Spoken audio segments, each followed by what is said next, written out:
تب پیر نصیر الدین نصیر صاحب کی ایک کتاب ہے پیری مریدی کی شرعی حیثیت، جو پیروں کی عزت افزائی اس کے اندر انہوں نے کی ہے نا، انہوں نے ایک جملہ میں بتاتا ہوں، انہوں نے کہا آج کے دور میں جس نے اپنا ایمان خراب کرنا ہے نا وہ مرید ہو جائے، اور جس نے اپنا ایمان بچانا ہے تو پیروں سے اپنے آپ کو بچا کے رکھے، خود پیر ہو کے. ٹھیک ہے، میں نے خود ان کو دیکھا ہے، میری ملاقات بھی گھر میں ان کے ساتھ ایک دفعہ سیٹنگ بھی ہوئی، 2007 یا 8 کی بات ہے.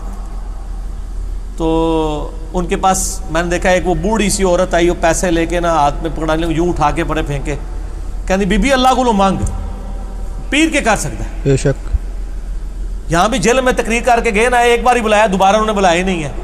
محفل نعت میں ان دنوں بارشیں نہیں تھی ہو رہی، تقریر ان کی رکھی ہوئی تھی، کم از کم 25-30 ہزار مجمع تھا، پورا اسٹیڈیم کرکٹ کا بھرا ہوا تھا.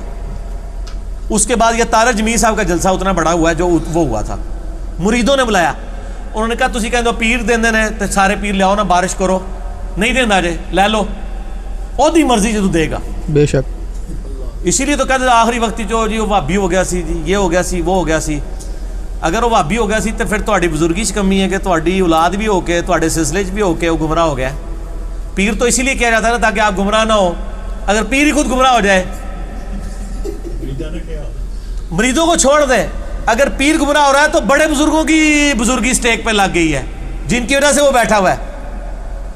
اچھا پھر میں آپ کو ایک واقعہ بتاتا ہوں، یہ شیخ عبدالقادر جیلانی رحمہ اللہ تعالیٰ کے بارے میں ایک واقعہ جی. وہ ایک دفعہ ایک جنگل میں عبادت کر رہے تھے تو آسمان سے آواز آئی، ایک روشنی ظاہر ہوئی، عبدالقادر تجھے اللہ نے بخش دیا، اب کے بعد کوئی نمازیں نہیں، جو مرضی کر. تو انہوں نے پڑھا لا حول ولا قوت الا باللہ، تو وہ شیطان تھا چیخ مار کے غائب ہو گیا. شیخ عبدالقادر جیلانی نے کہا کہ نمازیں تو نبی کو معاف نہیں تھیں، میری کیا حیثیت ہے. تو جاتے جاتے اس نے کہا کہ شیخ عبدالقادر جیلانی تیرے اس مقام پہ پہنچے ہوئے 70 اولیاء اللہ میں نے بہکا دیے ہیں اسی بات کے اوپر، تو اپنے علم کی وجہ سے بچ گیا. تو انہوں نے کہا یہ تو نے دوسرا وار کیا ہے، میں اللہ کے فضل کی وجہ سے بچا ہوں.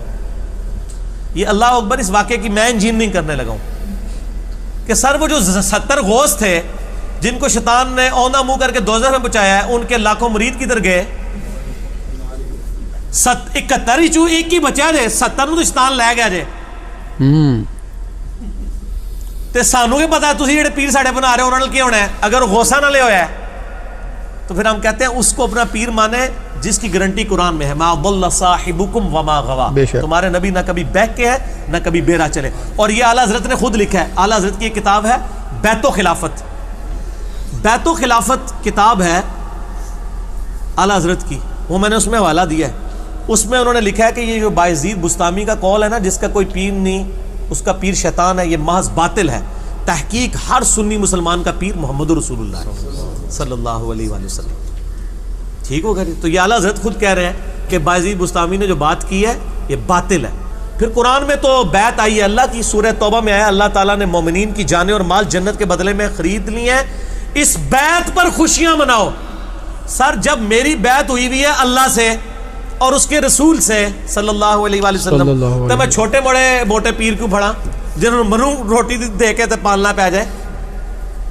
میں پھر وہ اکثر بات کرتا ہوں نا کہ لوگوں نے گاڑیوں کے پیچھے لگایا ہوتا ہے نگاہ مرشد، حالانکہ وہ نگاہ مرشد نہیں ہوتی، وہ ھذا من فضل ربی ہوتا ہے. اور جن پیروں کو یہ نذرانے دے رہے ہوتے ہیں ان کا بھی کام ہے کہ وہ اپنی گاڑی کے پیچھے لگوائیں کہ مریدین کے نذرانوں کی برکت سے، اور وہ سچ بھی ہوگا.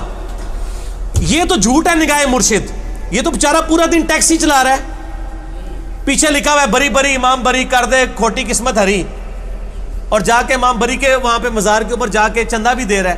اس مزار کے اوپر جو سارے معاملات چل رہے ہیں وہ تیرے چندے سے چل رہے ہیں.